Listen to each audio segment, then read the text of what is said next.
காலை காட்டுங்க. Sir sir எனக்கு ஒண்ணும் இல்ல சார், நான் நல்லா தான் ஏங்க இருக்கேன். ரத்தம் வந்துட்டு இருக்கு, ஒண்ணும் இல்லைன்னு சொல்றீங்க. காலை காட்டுங்க. சார்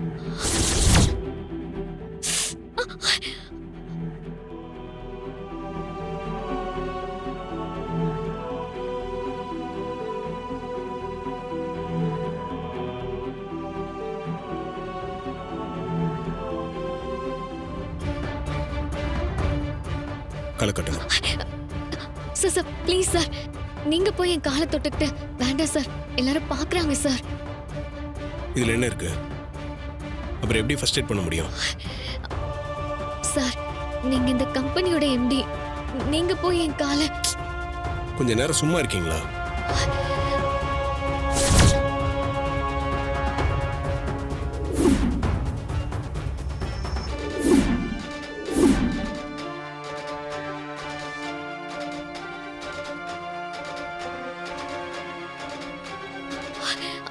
சார் ஓகேவா?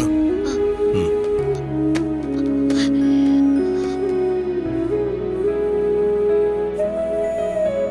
ம். பார்த்து போங்க. Thank you sir.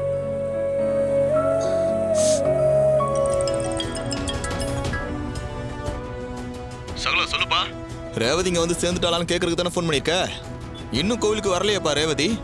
இல்லைங்க, ரேவதி கோயிலுக்கு போறதா இப்பதான் என்கிட்ட சொன்னான். அத்தை ஏதோ பரிகாரம் பண்ண போறதா சொன்னான். என்னது? ரேவதி சொன்னது சரிதான். ஏதோ ஒரு ஜோசியரு ரேவதிக்கு கல்யாணத்தோட போகணும்னா மாலை பூஜை பண்ணணும்னு சொல்லியிருக்கான் போல. அதுவும் இல்லாம அந்த மாலைய ரத்த சம்பந்தம் இல்லாத யாரோ ஒரு ஆள் போடணுமாப்பா. எனக்கு என்னன்னே புரியல. சகல அத்தைக்கு ரேவதிக்கும் அந்த மருதுக்கும் எங்க கல்யாணம் நடக்காம போயிருமோன்னு ஒரே பயம். அந்த பயத்துல தான் எதை தின்னா பித்தம் தெரியும்னு யார் யார் என்னென்ன சொல்றாங்களோ அதை எல்லாத்தையும் பரிகாரன்ற பேர்ல பண்ணிக்கிட்டே இருக்காங்கப்பா. எனக்கு நம்ம அத்தை பண்ண போற பூஜை மேல சந்தேகமா இருக்குங்க. இந்த ரத்த சம்பந்தம் இல்லாதவன் மாலை போடணும்னு சொல்றதெல்லாம் ரொம்ப தப்பா இருக்குங்க. சகல இதுல சந்தேகப்பட என்னப்பா இருக்கு? என் கண்ணு முன்னாடி தானே ரேவதிக்கு மாலை பூஜை நடக்க போகுது. இங்க பாரு சகல, நீ ஒன்னும் குழம்பிக்காத, நாங்க இருக்கோம். இல்லைங்க, அத்தை எதுவும் காரணம் இல்லாம பண்ண மாட்டாங்க. சகல ரேவதிக்கும் அந்த மருதுக்கும் நல்லபடியா கல்யாணம் நடக்குன்றதை தவிர வேற என்ன பெருசா காரணம் இருக்க போகுது?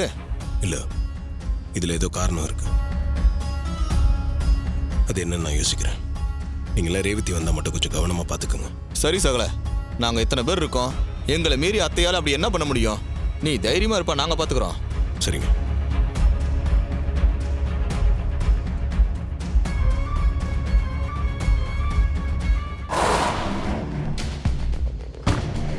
Excuse me.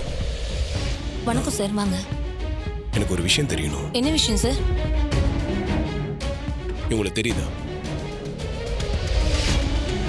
இன்னைக்கு காலையில இவங்க உங்க கடைக்கு நகை வாங்க வந்திருக்காங்க. ஆமா, கூட இன்னொரு லேடி வந்தாங்க சார். என்ன நகை வாங்கினாங்கன்னு தெரிஞ்சுக்கலாமா? சார் இதெல்லாம் எதுக்கு கேக்குறீங்க? நீங்க யாரு? இல்லைங்க, இவங்க அத்தை தான். நீங்க சொல்லுங்க. உங்க அத்தைனா நீங்க அவங்க கிட்டே கேட்டிருக்கலாமே. நாங்க பேசிக்கிறது இல்லைங்க. அவங்க என்ன நகை வாங்கினாங்கன்னு தெரியணும், அவ்வளவுதான். சார் அவங்க தாலி வாங்கிட்டு போனாங்க சார். தாலியா? ஆமா சார், தாலி தான் கேட்டாங்க. என்கிட்ட ஒரு மாடல் காமிச்சு கேட்டாங்க. எங்ககிட்ட அந்த மாடல் இல்ல. நீங்க ஆர்டர் கொடுங்க, செஞ்சு தரோம், 2 நாள் ஆகும்னு சொன்னோம். அவங்க 2 நாள்ல வெயிட் பண்ண முடியாது, எங்களுக்கு உடனடியா வேணும்னு சொன்னாங்க. எங்ககிட்ட இருந்த ரெடிமேட் தாலியை காமிச்சோம், அதுவே போதும்னு வாங்கிட்டு போயிட்டாங்க. சரி, தேங்க்யூ. Okay sir. சொல்றா. மாப்பிள்ள, காலையில உங்ககிட்ட ஒரு விஷயத்த சொல்லலான்னு வந்த, அப்புறம் மறந்து போயிட்டேன். என்ன விஷயம்? இல்ல மாப்பிள்ள, நான் ஆபீஸ்க்கு வர வழியில உன் அத்தையும் சின்ன அத்தையும் மாலை வாங்கிட்டு இருந்ததை பார்த்தேன். அதான் மாப்பிள்ள உங்ககிட்ட சொல்லலான்னு நினைச்சேன், மறந்துட்டேன். அதுதான் மாப்பிள்ள இப்ப கால் பண்ணேன். அப்படியா? சரி, நான் பாத்துக்கிறேன். சரி மாப்பிள்ள.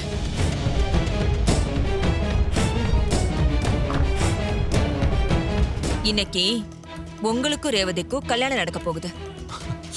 விளையாடாதீங்க அத்தை. ஒரு ஏற்பாடையும் காணோம், கல்யாணம் நடக்க போகுதுன்னு சொல்றீங்க. விளையாடல மாப்ள, நானும் என் அக்காவும் எதை செஞ்சாலும் யோசிச்சு பக்காவா செய்வோம். அங்க ஐயர் முன்னாடி ஒரு மாலை இருக்குல்ல? ஆமா, பரிகார மாலைன்னு சொன்னாங்க. கரெக்ட். நாங்க அத பொத்தி பொத்தி பாதுகாத்து எடுத்துட்டு வந்த கல்யாண மாலை. அதுல ரேவதிக்கு நீங்க கட்ட போற தாலிய உள்ள மறைச்சு வச்சு எடுத்துட்டு வந்திருக்கோம். அப்படியா? ஆமா. நீங்க போட போறது மாலை மட்டும் இல்ல, தாலியையும் நீங்க ரேவதி கழுத்துல போட போறீங்க. அதனால நீங்க அந்த மாலைய ரேவதி கழுத்துல மட்டும் போட்டா போதும். உங்களுக்கும் ரேவதிக்கும் கல்யாணம் முடிஞ்ச மாதிரி.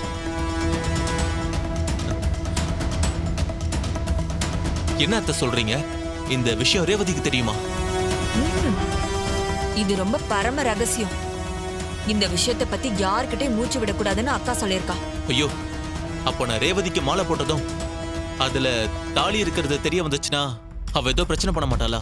அதெல்லாம் என் அக்கா பாத்துப்பா. நீங்க எங்க வீட்டு பொண்ணை கட்டிக்க போறீங்க.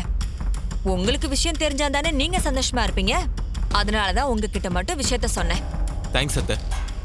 இது செமையான பிளான் தான். இந்த பிளான் மட்டும் ஒர்க் அவுட் ஆகட்டும், அது போதும். அதெல்லாம் கண்டிப்பா ஒர்க் அவுட் ஆகும். ரேவதி கழுத்துல தாலி ஏறட்டும். நேரா உங்க 2 பேரையும் மாலையும் கழுத்துமா அந்த கார்த்தி முன்னாடி நிறுத்தணும். நீ எல்லாம் எங்களுக்கு ஒரு ஆளே இல்லைன்னு சொல்லாம சொல்லணும். நீங்க சரியா சொன்னீங்க அத்தை. நம்மள எவ்வளவு சுத்த விட்டுருப்பான். இந்த கல்யாணம் முடியட்டும், நம்ம நேரா அவனை தான் பார்க்கணும். கொஞ்சம் மெதுவா பேசுங்க மாப்ள. இந்த கல்யாணம் நடந்து முடியற வரைக்கும் இது யாருக்குமே தெரிய வேணாம்.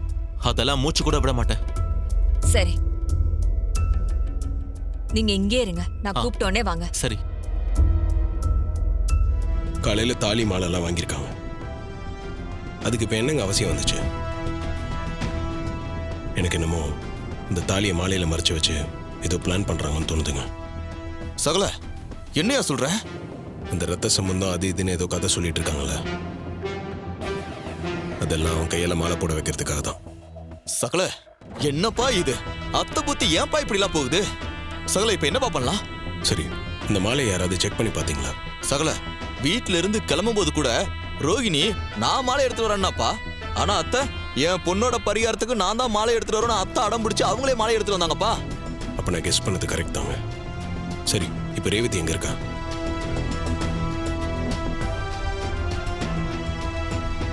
சகல, கோவில் தான் சுத்தி வந்துட்டு இருக்கா.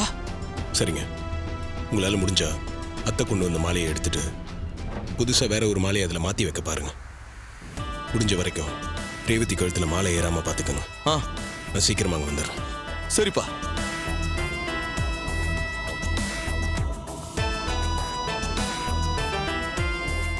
அத்தந்த கல்யாண விஷயத்துல இன்னும் என்னென்ன லெவலுக்குலாம் இறங்க போறாங்கன்னு தெரியலையே. ரேவதிக்கே தெரியாம மாலையில தாலியை ஒழிச்சு வைக்கிறதெல்லாம் 1ஆம் நம்பர் ஃப்ராடு வேலை. சகல சொன்னதை உடனே நாம ரோகிணிட்ட சொல்லி ஆகணும்.